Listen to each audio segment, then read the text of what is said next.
नमस्कार। हमारे channel Hindu rituals Hindu रीति रिवाज में आपका फिर से स्वागत है। इस वीडियो में हम बात करेंगे मार्गशीर्ष मास में होने वाले श्री पंचमी व्रत की कथा।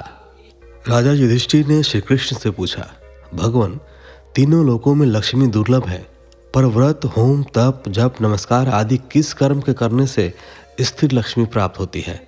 आप सब कुछ जानने वाले हैं, कृपया करके उसका वर्णन करें। भगवान श्री कृष्ण बोले, हे महाराज, सुना जाता है कि प्राचीन काल में भृगु मुनि की ख्याति नाम की स्त्री से लक्ष्मी का आविर्भाव हुआ।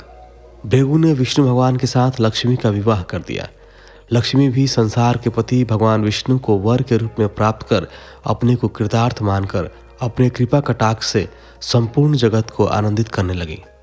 उन्हीं से प्रजाओं में क्षेम और सुभिक्ष होने लगा। सभी उपद्रव शांत हो गए। ब्राह्मण हवन करने लगे, देवगण हविष्य भोजन प्राप्त करने लगे और राजा प्रसन्नता पूर्वक चारों वर्णों की रक्षा करने लगे।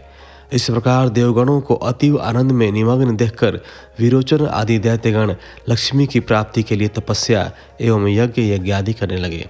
वे सब भी सदाचारी और धार्मिक हो गए। फिर दैत्यों के पराक्रम से सारा संसार आक्रांत हो गया।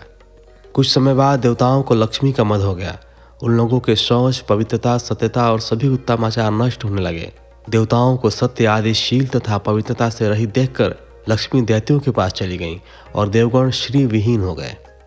दैत्यों को भी लक्ष्मी की प्राप्ति होते ही बहुत घमंड सा हो गया और दैत्यगण परस्पर कहने लगे कि मैं ही देवता हूँ, मैं ही यज्ञ हूँ, मैं ही ब्राह्मण हूँ, संपूर्ण जगत मेरा ही स्वरूप है, ब्रह्मा, विष्णु, इंद्र आदि सब मैं ही हूँ।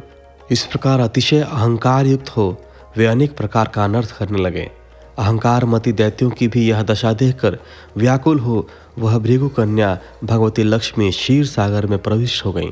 क्षीर सागर में लक्ष्मी के प्रवेश करने से तीनों लोग श्री विहीन होकर अत्यंत निस्तेज से हो गए।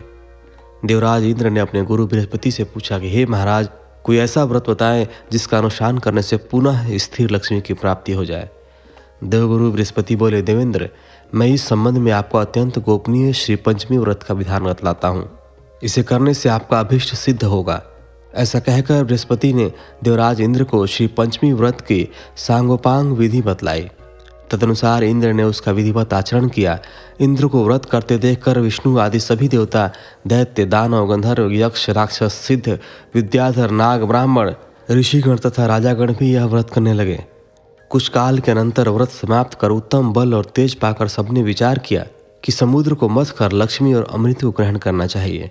यह विचार कर देवता और असुर मंदार पर्वत को मथानी और वासुकी नाग को रस्सी बनाकर समुद्र मंथन करने लगे। फलस्वरूप सर्वप्रथम शीतल किरणों वाले अति उज्ज्वल चंद्रमा प्रकट हुए। फिर देवी लक्ष्मी का प्रादुर्भाव हुआ। माँ लक्ष्मी के कृपा कटाक्ष को पाकर सभी देवता और दैत्य परम आनंदित हो गए। भगवती लक्ष्मी ने भगवान विष्णु के वक्षस्थल का आश्रय ग्रहण किया। भगवान विष्णु ने इस व्रत को किया था, फलस्वरूप लक्ष्मी ने इनका वरण किया। इंद्र ने इस व्रत को किया था, इसलिए उन्होंने त्रिभुवन का राज्य प्राप्त किया। दैत्यों ने तामस भाव से व्रत किया था, इसलिए ऐश्वर्य पाकर भी वे ऐश्वर्यहीन हो गए। महाराज, इस प्रकार इस व्रत के प्रभाव से श्री विहीन संपूर्ण जगत फिर से श्रीयुक्त हो गया। महाराज युधिष्ठिर ने पूछा, यदुत्तम, यह श्री पंचमी व्रत किस प्रकार किया जाता है, कब से यह प्रारंभ होता है और इसका पारायण कब होता है? आप इसे बताने की कृपा करें। तो यह थी श्री पंचमी व्रत की कथा। अगली वीडियो में आपको श्री पंचमी व्रत की विधि बताएंगे। तो मिलते हैं आपसे अगली वीडियो में। अभी के लिए बस इतना है। तब तक के लिए धन्यवाद। जय माँ लक्ष्मी।